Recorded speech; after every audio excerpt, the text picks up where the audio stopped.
കൂന്തൽ കറി റെഡി ആയിട്ടുണ്ട്. വളരെ സ്വാദുള്ള കറിയാണ് കൂന്തൽ, മീനാണ് കൂന്തൽ എന്ന് പറയണത്. ഇതിന് ആദ്യമായിട്ടാണ് വയ്ക്കണേ, കഴിച്ചിട്ടൊക്കെ ഉണ്ട്. ഇന്ന് കൂന്തളാട്ടോ കിട്ടിക്കണേ. ഇന്ന് കൂന്തൽ കറിയാണ് ഇവിടെ വയ്ക്കാൻ പോകുന്നത്. അപ്പോൾ അത് നമുക്ക് എങ്ങനെയാണ് വയ്ക്കുക നോക്കാട്ടോ. ഇത് നന്നാക്കി ക്ലീൻ ചെയ്തെടുക്കാൻ ഒരുപാട് ബുദ്ധിമുട്ടി. മഞ്ഞൾപ്പൊടിയും ഉപ്പിട്ട് നമുക്ക്, ഞാൻ കുക്കറിലാണ് വേവിക്കണേ കേട്ടോ. അതിന് വേവുണ്ടെന്ന് പറഞ്ഞു. ഞാൻ ആദ്യമായിട്ടാണ് വയ്ക്കണേ. അപ്പോൾ നമുക്കിത് കുക്കറിൽ വേവിച്ചെടുക്കാം കേട്ടോ. ഒരു വിസിൽ വെച്ചിട്ട് നോക്കട്ടെ. നാളികേരും പെരിഞ്ചീരകവും ഒരു ഏലക്കായ പിന്നെ 2 എണ്ണം ഒരു ഗ്രാമ്പൊക്കെ കൂടിയിട്ടുള്ളത് വറക്കാട്ടോ നമുക്ക്.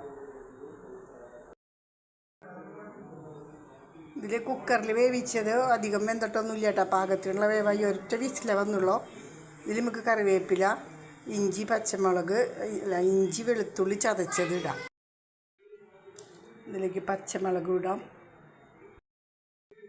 മുളക് പൊടി 2 ടീസ്പൂണ്, മല്ലിപ്പൊടി 1 ടേബിൾ ടീസ്പൂൺ, അതിലുണ്ട് 1 ടീസ്പൂൺ ഇട്ടേക്കണേ. നമ്മൾ പച്ചമുളക് ഇഞ്ചി ഒന്നും വഴറ്റിയിട്ടില്ല. മുളക് പൊടി മല്ലിപ്പൊടിയൊക്കെ സാധാരണ പോലെ മീൻകറി വയ്ക്കണ പോലെ ഇട്ടേക്കണേ കേട്ടോ. ഇതിൽ പിന്നെ നമുക്ക് നാളികേരം പെരിഞ്ചീരകം മാത്രമാണ് വറുത്ത് അരയ്ക്കണത്. നമ്മൾ കുറച്ച് വെള്ളം ഒഴിച്ച് നമുക്കിത് ഒന്ന് കൂട്ടി യോജിപ്പിക്കാം. ഒന്ന് കൂട്ടി യോജിപ്പിച്ച് ഗ്യാസിൽ വെച്ച് ഒന്ന് തിളപ്പിക്കാം കേട്ടോ.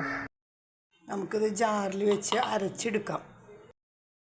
നമുക്ക് അരപ്പ് ചേർക്കാം കേട്ടോ. വറുത്ത നാളികേരും പെരിഞ്ചീരകവും അരച്ച് വെച്ചെടുത്ത് ചേർക്കാം. അരപ്പ് ചേർത്തിട്ട് നമുക്കൊന്ന് ഇളക്കാം. എന്നിട്ട് വെള്ളം പാകാവുന്ന വരെ ഒന്ന് തിളയ്ക്കട്ടെ.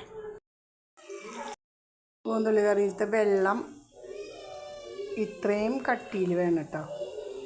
കട്ടിയായി മീൻ കറി പോലെ കുറച്ച് വെള്ളത്തോട് കൂടി ആവണ്ട. ഇത് നമ്മൾ കുഞ്ഞുള്ളി കാച്ചാൻ വെച്ചേക്കാണ് കേട്ടോ. കുഞ്ഞുള്ളി മൂത്ത് വന്നിട്ട് നമുക്കത് കറിയിലേക്ക് ഒഴിക്കാം. കൂന്തൽ കറി റെഡി ആയിട്ടുണ്ട്.